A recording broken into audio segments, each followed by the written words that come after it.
Hey guys, welcome to my channel. In today's video, I will be showing you how to make your LG Stylo 4 phone louder. Let's get right into the video.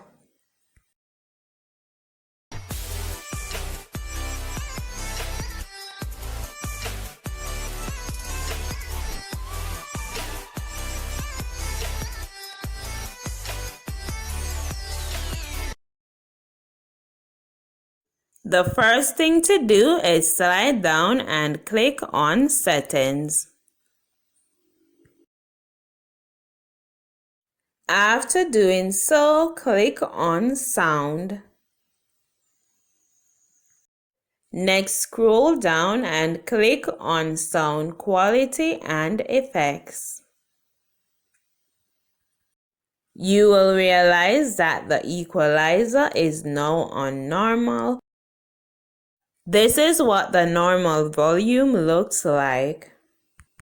In order to get your volume up, scroll down and click on Custom. Once you click on Custom, you will have the chance to turn up or turn down the volumes. The next step is to bring each volume to the max.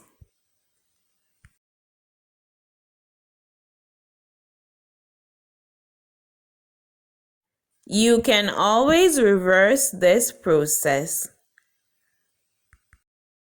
This wraps it up for this video. As always, I hope you have learned something new. Thank you guys so much for watching. I will see you in the next video. Until next time, bye!